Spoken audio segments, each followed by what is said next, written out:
నమస్తే. ఆంధ్రప్రభకి స్వాగతం. నిన్నటి నుంచి ఒక విషయం ఫుల్ ట్రెండ్ అవుతుంది. అదే అశు రెడ్డి విషయం. టిక్‌టాక్, బిగ్ బాస్ అలాగే ఆర్‌జీవీ ఇంటర్వ్యూతో ఫేమ్ అయిన అశు రెడ్డి ఇప్పుడు ఒక ఆరోపణ ఎదుర్కొంటుంది. అది ఆరోపణేనా? వాస్తవమేనా? అసలు ఏంటి? ఏం జరుగుతుంది? అనే విషయాలు తెలుసుకుందాం.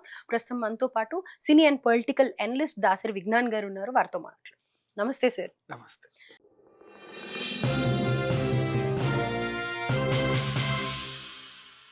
సార్. సో, 'అశు రెడ్డి' 9.5 కోట్లు ముంచేసింది అని, ధర్మేంద్రని పెళ్లి చేసుకుంటా అని మోసం చేసింది అని, తను డబ్బులు తీసుకోవడమే కాకుండా తన చెల్లికి కూడా 50,00,000 ఇప్పించింది అని అనేసి ఇవన్నీ వింటూ ఉన్నాం. బిల్డింగ్‌లు, కార్లు అండ్ ఎప్పుడు యూట్యూబ్‌లో చూసినా కాస్ట్‌లీ కాస్ట్‌లీ బ్యాగ్స్, వేసిన డ్రెస్ వేయకుండా ఉండటం ఇవంతా మనం చూస్తూనే ఉన్నాం బ్యాక్‌గ్రౌండ్‌లో. సో, ఏంటి ఇంత ఎలా వస్తుంది? ఎంత ఈవెంట్స్‌కి వెళ్ళినా, ఎంత ప్రమోషన్స్ చేసినా ఇన్ని లక్షలు, కోట్లు రోజుకొక బ్యాగ్ లక్షలు పెట్టి కొన్నది మార్చాలి అంటే చాలా కష్టం. అది అంబానీ ఫ్యామిలీకే చెందుతుంది. అలాంటిది ఇలాంటి అమ్మాయి ఎలా మేనేజ్ చేస్తుందిరా అని అనుకున్నాం. కానీ ఇప్పుడు వాస్తవంలోకి వెళ్తే గనుక షాకింగ్ అనిపిస్తుంది. ఏమంటారు సార్ దీని గురించి? సో, బేసిక్‌గా అద్దం చూసుకొని తలదూకునే అమ్మాయిలు గోడ దూకి ఇండస్ట్రీకొచ్చినా, ఇంట్లో వాళ్ళని ఎదిరించొచ్చినా, కన్విన్స్ చేసొచ్చినా వాటెవర్. ఏదో రకంగా మోడలింగ్ రంగంలో కానీ, యాక్టింగ్ రంగంలో కానీ, లేదా యాంకరింగ్ ఆర్ ఇంకేదైనా షోస్ వాటెవర్ డాన్స్ అలా పైకి రావాలని కోరుకుంటారు. సమ్ కైండ్ ఆఫ్ అంటే కొన్ని సందర్భాల్లో వాళ్ళకి అదృష్టం కలిసొచ్చినప్పుడు ఏదైనా మంచి ఫేమస్ రియాలిటీ షోలలో వాళ్ళకి ఏమైనా అవకాశం వస్తే దాని ద్వారా ఇంకొంచెం పాపులారిటీ సంపాదించుకుంటారు. ఆ రియాలిటీ షోస్ వాళ్ళ కాంట్రాక్ట్స్ ఎలా ఉంటాయి అంటే, ఆ షో అయిన తర్వాత కూడా వాళ్ళకి సంబంధించి సెలబ్రిటీ డాన్స్‌లు, ఆటలు, పాటలు ఏవున్నా సరే వీళ్ళనే కంటిన్యూ చేస్తా ఉంటారు. హ్మ్. యాజ్ వెల్ యాజ్ వీళ్ళని యాంకర్‌లుగా పెట్టి కొన్ని షోస్ గూడా రన్ జేస్తారు. అట్లా కొద్దో గొప్పో అంటే ఐ మీన్ 10 ఉన్న ఫాలోవర్స్‌ని వేలకి, 1000 ఉన్న ఫాలోవర్స్ లక్షల్లోకి సంపాదించుకుంటారు కొంచెం. అలా ఇన్‌ఫ్లుయెన్సర్‌లుగా మారిన తర్వాత కత్తిరింపులకెళ్ళడం, హ్మ్. లేకపోతే ఏదైనా అదేంటిది బ్యూటీవో, హెయిర్‌వో ప్రొడక్ట్స్‌ని ప్రమోట్ చేయడం ఇలాంటిలాంటివి ఉంటాయి. ఈ టైంలో చిల్లా చితక సినిమా అవకాశాలు కూడా వస్తా ఉంటాయి ఏదో ఒకటి. అట్లా రోజు ఏదో ఒక రకంగా పని చేసుకుంటూ వెళ్తా ఉంటారు. ఇప్పుడు వీళ్ళకి కావాల్సిందేంటి? ఫేమస్ వచ్చింది. హ్మ్. కానీ డబ్బులు ఇంకా కావాలి. ఎందుకు కావాలి అంటే లేడీస్‌కి కొంచెం మెయింటెనెన్స్ ఎక్కువుంటది. హ్మ్. వేసిన డ్రెస్ వేయకూడదు. ఇప్పుడు ఈ ఈవెంట్‌కి ఇలా వెళ్ళామనుకో ఫోటోలు తీస్తారు. హ్మ్. మళ్ళీ అది వేయకూడదు. ఇంకోటి వేసుకోవాలి. ఇక్కడ ఇంకో యాక్సెసరీ వేసుకోవాలి. ఇంకో హ్యాండ్ బ్యాగ్ పట్టుకోవాలి. ఇంకో ఫుట్‌వేర్ ఏసుకోవాలి. రోజు ఇన్ని మార్చాలి అంటే దానికి తగ్గ మెయింటెనెన్స్ కూడా ఉండాలి. నాట్ ఓన్లీ యాక్సెసరీస్ ఈవెన్ మొహం మీద చెయ్యేసినా, తల మీద చెయ్యేసినా కూడా లక్షలే. అవును. నెయిల్ ఆర్ట్ కూడా లక్షలే. యూ అవును. No well. అవును. సో, అట్లా ఉన్నప్పుడు రెగ్యులర్‌గా ఇది మెయింటైన్ చేయాలి. రెగ్యులర్‌గా ఇది మెయింటైన్ చేయాలంటే మంచిగా డబ్బు కావాలి. ఆ టైంలో ఏంటంటే ఇప్పుడు ఇదొక సెగ్మెంట్. ఇట్లా బాగా డబ్బున్న వాళ్ళు కొంతమంది ఏం చేస్తారంటే దుబాయ్‌లో స్థిరపడ్డ వాళ్ళో, లేకపోతే ఇంకా ఫారిన్‌లో స్థిరపడ్డ వాళ్ళో, లేకపోతే ఇక్కడున్న వాళ్ళ వ్యాపారంగా బాగా పలుకుబడి ఉన్న వాళ్ళు ఏదైనా సెలబ్రిటీ అమ్మాయిలతో కలిసి తిరగాలని చెప్పి వాళ్ళకి కూడా కొన్ని కోరికలుంటాయి. ఓహ్! హుహు. బాగా డబ్బుండి వింటూనే ఉంటా ఆ! ఇవి. ఆ! పబ్బుల్లోనో ఎక్కడో దగ్గర వీళ్ళని పరిచయం చేసుకోవాలని ఉంటది. అండ్ ఆ టైంలో ఒకవేళ నిజంగా అబ్బాయి మంచోడు, నచ్చాడు, ఒడ్డు పొడుగు బానే ఉన్నాడు, మంచి డబ్బు గూడా ఉంది, నన్ను చూసుకుంటాడు అనే ఆశ గనక ఒక అమ్మాయిలో కలిగిందంటే అతనికి కనెక్ట్ అవుతది. హ్మ్. ఎందుకంటే అమ్మాయికి గూడా కొన్ని అవసరాలుంటాయి. హ్మ్. తను గూడా అవి తీర్చుకోవాలి. రెగ్యులర్‌గా మెయింటైన్ చేయాలంటే ఆ మాత్రం సంపన్నుడైతే తన రెగ్యులర్ మెయింటెనెన్స్ అలా వెళ్ళిపోతది. హ్మ్. అది కామనే బయటైనా, ఎక్కడైనా సరే కామన్. ఇప్పుడు అంతెందుకు పెళ్లి సంబంధమైనా సరే, నువ్వు డాక్టర్ అయితే ఇంకొక డాక్టరే కావాలి. ఇంజినీర్ అయితే ఇంకో ఇంజినీర్ కావాలి. అవును. మా హోదాకి తగ్గట్టు లేకపోతే ఇంక అంతకు మించి ఉండాలి ఎక్కువే ఉండాలి అనుకుంటారు. అనే ఆశపడతారు. ఆశపడడంలో తప్పు లేదు. అవును. ప్రతి మనిషి ఆశపడతారు. అలాగే ఒక అమ్మాయి కూడా ఆశపడిందే అనుకుందాం ఫర్ ఎగ్జాంపుల్. అమ్మాయి ఆశ పడడం వేరు, వీడు ఆశ చూపడం వేరు. హ్మ్. హ్మ్. వీళ్ళు కొంతమంది ఎలా ఉంటారంటే ప్రదర్శిస్తారు ఆ డబ్బులంతా ఇట్లా ఎగబోసి ప్రదర్శించి నీకేం కావాలో చెప్పు కొనిస్తా. అంటే వాళ్ళ మీద ఇష్టంతో హ్మ్. చెప్తే వీళ్ళు కూడా అరే భలే కొనిస్తున్నాడు చాలా మంచోడు. నిజంగా మంచోడే అనుకుందాం ఫర్ ఎగ్జాంపుల్. బాగా చూసుకుంటున్నాడు, కేరింగ్‌గా ఉన్నాడు. నేనంటే బాగా ఇది. ఆ టైంలో వీళ్ళకి ఒక కనెక్షన్ ఏర్పడుతది. మనం పెళ్లి చేసుకుందాం అనుకుంటారు. నేను హ్మ్. అశు రెడ్డి విషయంలోనే చెప్పట్లా రెగ్యులర్‌గా కామన్‌గా చెప్తున్నా. జనరలైజ్ చేసి చెప్తారు. అట్లా పెళ్లి చేసుకుందాం అని ఒక ఒప్పందంకి వస్తారు. హ్మ్. ఇప్పుడు సరే పెళ్లి ఎట్లా నా పెళ్ళామే కదా! హ్మ్. హ్మ్. నా దగ్గర ఉంటే ఏంటి, ఆవిడ దగ్గర ఉంటే ఏంటి అని చెప్పి కొనిస్తానే ఉంటారు. ఏం కొనిస్తారు? ఎక్కువ లేడీస్‌కి ఏం కావాలి? జ్యువెల్లరీ, అవును. పట్టు చీరలు ఇవే కదా కాస్ట్లీ అవును. ఐటెమ్స్ అంటే. అట్లా ఇంకేమైనా కావాలంటే కార్లో లేకపోతే ఇంకేవో అట్లా ఆవిడ అడిగింది, ఈయన కొనిపెట్టాడు. ఈయన ఎందుకు కొనిపెట్టాడు అంటే, నేను ఇన్వెస్ట్ చేస్తున్నాను, ఇన్వెస్ట్ చేసేది ఎక్కడ మావిడ మెడలోనే కదా ఉంటుంది అన్న ఫీలింగ్తో ఈయన కొనుంటాడు. ఈ ఒప్పందము ఇదే ఒప్పందమే కాదు, లవర్స్ మధ్యలో అయినా సరే, పెళ్లి చేసుకున్నాకైనా సరే, పెళ్లి చేసుకుందాం అనుకున్నా సరే అనుకోకుండా బ్రేకప్ అవుతుంది. చాలా మందిని చూసాం మనం ఇలా. బ్రేకప్ అయిన తర్వాత అసలు సమస్య ఇక్కడ ఏంటి, ఇప్పటిదాకా నీకు ఇచ్చినవన్నీ నాకు ఇచ్చేయి, నువ్వు వెళ్ళిపోతున్నావు కదా, పో బాయ్, నాకు ఇచ్చేసేయి. కానీ ఇక్కడ అది కాదు కదా, వేణుస్వామి గారి పేరు కూడా వినిపిస్తోంది ఇందులో. వాళ్ళ ఫాదర్, అశురెడ్డి వాళ్ళ ఫాదర్ వచ్చి ఇదంతా తల్లి చెడగొట్టింది అంతే, తనని వెనకాల ఉండి నేర్పించిందని చెప్పాలి. జాతకాలకు కూడా వెళ్ళారు వీళ్ళు, సో పెళ్లి చేసుకోవాలన్న ఉద్దేశంలోనే వెళ్ళారు, కానీ బ్రేకప్ అయిపోయింది అని. బ్రేకప్ కి కూడా కారణాలు మనం 100 అనుకోవచ్చు. యాక్చువల్ గా ఇప్పుడు అశురెడ్డి బయటికి వచ్చిన మోసం చేశారు అని అంటున్నారు. అదే ఇప్పుడు ఎఫ్ఐఆర్ అనేది ఫస్ట్ ఇన్ఫర్మేషన్, ఫైనల్ జడ్జిమెంట్ కాదు. ఎఫ్ఐఆర్ నేను నీ మీద పెట్టొచ్చు, నువ్వు నా మీద పెట్టొచ్చు. నేను నీ మీద కేసు పెట్టినంత మాత్రాన నువ్వు చెడ్డదాని అయిపోవు, నువ్వు నా మీద పెట్టినంత మాత్రం నేను అయిపోను. రెండు లాస్ట్ చూస్తారు, ఎవరి వెయిటేజ్ ఎంత ఉందో కోర్టులో తేలుతుంది, అప్పటి వరకు ఆగాలి.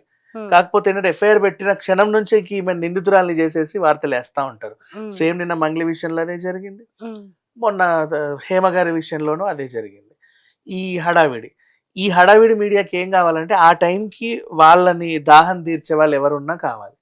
ఆ మనుషులు రేపటి రోజు పోతే ఎవరు పట్టించుకోరు. ఫర్ ఎగ్జాంపుల్ మన చిట్టిబాబు గారు, అవునా, కూర్చున్నంతసేపు మొత్తం ఇంటర్వ్యూలు తీసుకున్నారు, అన్ని టాపిక్లు చెప్పుకున్నారు. ఇప్పుడు మనం డిస్కస్ చేసే టాపిక్ కూడా మేబీ ఆయన ఉంటుంటే ఆయన కూడా చెప్పేవాడేమో, రైట్?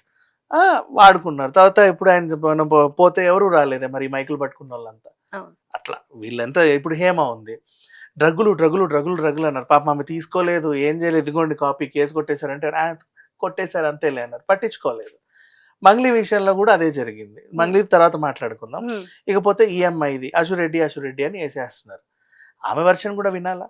సరే, ఇప్పుడు వాళ్ళ డాడీ వచ్చాడు, ఆయన ఏమన్నాడు, తల్లి చెడగొట్టింది. నెంబర్ 1, తల్లి చెడగొట్టింది అంటే ఆయన ఆవేదన ఏంటంటే, సినిమాలు అంటే నేను వద్దన్నాను, వాళ్ళ అమ్మని కన్విన్స్ చేసింది, నువ్వే చెడగొట్టావు పిల్లని, ఈ రోజు ఇక్కడ దాకా రావడానికి కారణం నువ్వే.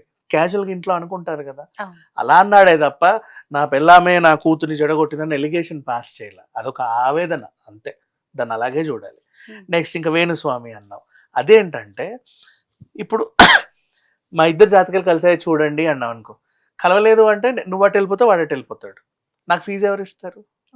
కలుస్తాయి అని చెప్తేనే కదా నువ్వు ఫీజు ఇస్తావు. బేసిక్ గా ఉంది, చాలా బాగుంది, ఎక్సలెంట్ గా ఉంది, దానికి సంబంధించి పూజలు హోమాలు కూడా చేస్తారు. అండ్ నెక్స్ట్ ఇట్లా కాకపోతే ఎక్కడో చిన్న ఇది ఉంది, దీనికి సంబంధించి ఏదో చేయాలని చెప్పి వచ్చిన ఇద్దరు క్లయింట్స్ నేను యూటిలైజ్ చేసుకోవాలి కదా. సో ఎవరి జాబ్ వాళ్ళు చేశారు ఇక్కడ, అంతా ఆయన తప్పు కూడా లేదు అఫ్ కోర్స్. ఇప్పుడు ఫర్ ఎగ్జాంపుల్ ఎట్లా అంటే, కృష్ణానగర్ లో కష్టపడి 10 ఏళ్ళు కథలు రాసుకుంటూ ఒక డైరెక్టర్ వస్తాడు. వాడి ఫస్ట్ సినిమా హిట్ అవుతుంది, అన్నేళ్ళు శ్రమించాడు కాబట్టి. ఫస్ట్ సినిమా హిట్ కాగానే 10 మంది ప్రొడ్యూసర్లు సూట్ కేసులు వచ్చి నెక్స్ట్ మాకు చేయండి అంటాడు. మాకు చేయండి అంటే వాడు ఓకే అంట, వాడి దగ్గర కథ ఉండదు నెక్స్ట్ చేయడానికి, కానీ ఓకే అంటాడు. కథ లేదండి, మీ సూట్ కేసు మీరు తీసుకోండి అని ఎవడన్నా అంటాడా? నో. ఆ తర్వాత సినిమాలన్నీ ఫ్లాప్లు అవుతా ఉంటాయి. ఇంతే ఇవన్నీ. అంటే వచ్చిన అవకాశాన్ని ఎవరైనా సరే యూటిలైజ్ చేసుకుంటారే తప్ప దాన్ని పంపాలనుకోరు. ఇప్పుడు ఇద్దరు వచ్చారు, మా జాతకాలు చూడండి, కలిశాయి, కలవలేదు అన్నా సరే నేను యూటిలైజ్ చేసుకోవాలి దాన్ని. ఒక చిన్న మెలుకు ఉంది, దాన్ని 3 వేస్తే సెట్ అయిపోతుంది. అలా ఎవరి జాబ్ వాళ్ళు చేశారు, ఇక్కడ ఎవరి తప్పు లేదు. నెక్స్ట్ ఇక అశురెడ్డి విషయానికి వద్దాం. ఈయన ఆరోపణ, నీకు ఇన్ని ఇచ్చాను, నాకు ఇచ్చేసి. ఏమి ఇచ్చావు అంటే, గోల్డ్ కొని ఇచ్చున్నాను 5 ఎంతది 9.5 అంటే 5 kgs, 5 కిలోలు ఉంటే అంత రేట్ ఉంటుందా? ఒక కేజీకే 1.5 కోటి యాక్చువల్గా చెప్పాలి అంటే ఇప్పుడు ఉన్నది. సరే 5 ఉంటే 1.5 మేబీ అలా క్యాలిక్యులేట్ చేసి ఉండొచ్చు, ఎంతో కొంత. ఇల్లు కూడా కొనిచ్చారు అని అనేసి, ఇల్లు కొనిచ్చారు అంటే ఇంకేంటంటే, మన ఇద్దరం కలిసి ఇందులో ఉందాం అని ఈయన అనుకొని ఉంటాడు. ఇప్పుడు నేను నీతో కలిసి ఉండాలనుకోవట్లా, కాకపోతే నా కర్మ ఏంటంటే, ఆ కొనేటప్పుడు నీ పేరు మీద రాశా. నీ పేరు మీద ఎందుకు రాసావు నువ్వు? నీ పేరు మీద కూడా రాసుకోవచ్చు కదా. అంటే ద రీజన్, ఒక ఆడపిల్ల సెలబ్రిటీ లాగా కనబడుతుంది, ఒడ్డు పొడుగు బాగుంది, ఆమెతో కలిసి తిరగాలన్న కోరికతో నువ్వు తనని ఆకర్షిస్తూ డబ్బులు ఖర్చు పెట్టావు. ఊరికే ఖర్చు పెట్టావు కదా, నువ్వు చెయ్యో కాలో వేయకుండా అయితే ఖర్చు పెట్టావు కదా. సరే, ఇప్పుడు మీకు కలిసి ఉండాలనుకోవట్లేదు, పెళ్ళి వద్దనుకుంటున్నారు, నీ డబ్బులు నీకు ఇచ్చేద్దాం, నీకు సెటిల్ చేసేద్దాం, ఇప్పుడే చేసేద్దాం. మరి ఆ పిల్లకి నువ్వు ఇన్నాళ్ళు కల్పించిన ఆశలు కానీ ఇంకేమైనా కానీ వాళ్ళ చుట్టాలకి చెప్పుకోవడం కానీ, లేకపోతే ఇన్ కేసు మా మీద చెయ్యో కాలో వేస్తే ఆమెకు జరిగిన డ్యామేజ్ నువ్వెలా తిరిగిస్తావు? ఓకే. ఏ రూపంలో ఇస్తావు? ఎలా ఇస్తావు? ఇప్పుడు ఆ పిల్ల కూడా బయటకు వచ్చి ఏమనేది, నా గురించి తప్పుడు వార్తలు రాస్తే అందరి మీద లీగల్ యాక్షన్ తీసుకుంటా అనేది. అన్నందుకైనా సరే వీళ్ళు సైలెంట్ అవ్వాలి. ఎందుకంటే మేబీ ఆమె వెర్షన్ వినకుండా మనం ఎందుకు ఆమెను డ్యామేజ్ చేయాలి? అలా అంట, ఇలా అంట, అలా అంట, అటాలే కదా ఇవన్నీ, అవును. అటాలే. ఇప్పుడు నిన్న మంగ్లీ కేసులో కూడా అడ్వకేట్ అటా అటా అటా అంటున్నాడే కానీ అవును అవును అవును అని ఫుల్ స్టాప్లు పెట్టలా, అవును. అటలే. ఈ అటా అనే దానికి అది అవునా కాదా అనే డైలమా ఉంటుంది. కానీ మనం ఏం చేస్తాం, ఇది అసలు ఆట అనేదే ఇంతేస్తాము, అవునో కాదో తెలిసిన తర్వాత కాదులే అంటే కాదులే అని వదిలేస్తాం. మనకి ఎందుకు వచ్చిన గొడవ అని అసలు కాదని కూడా చెప్పం. ఆ రేంజ్కి వెళ్తుంది.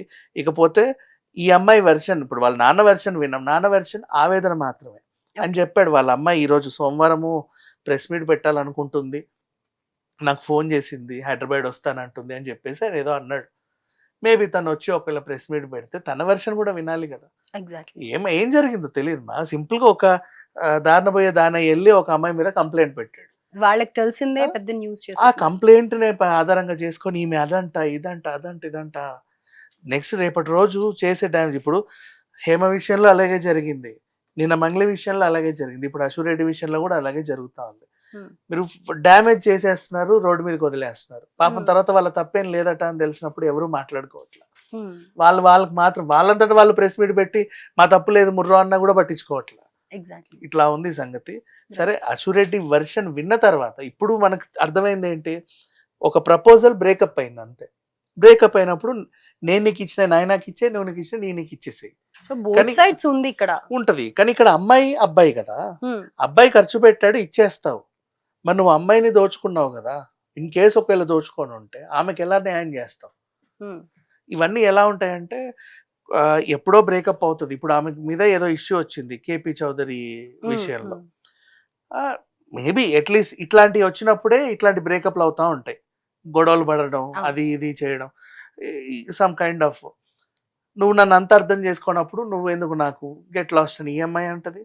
సరే పోతే పో అని చెప్పి ఆయన అంటాడు. ఏదో రకంగా కొట్లాట ఇట్లాకేగా వచ్చేస్తుంది.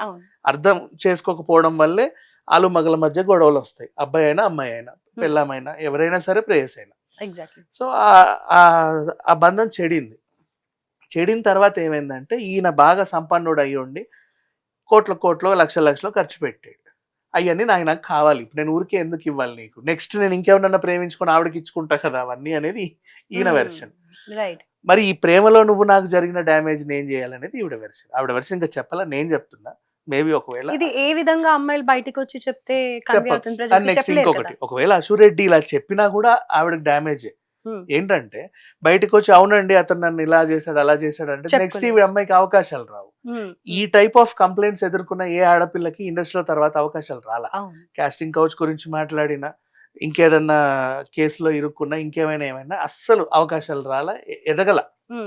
కాబట్టి అది కూడా ఈమె కెరీర్ కి డ్యామేజ్. ఎట్లా చూసుకున్నా మళ్ళీ ఈ థంబ్నెయిల్స్ చూసి ఇది అట్లాంటిది ఇది ఇట్లాంటిది అని చెప్పి కామెంట్లు పెట్టే వాళ్ళు ఉంటారు చూసావా, వాళ్ళని సీరియస్లీ.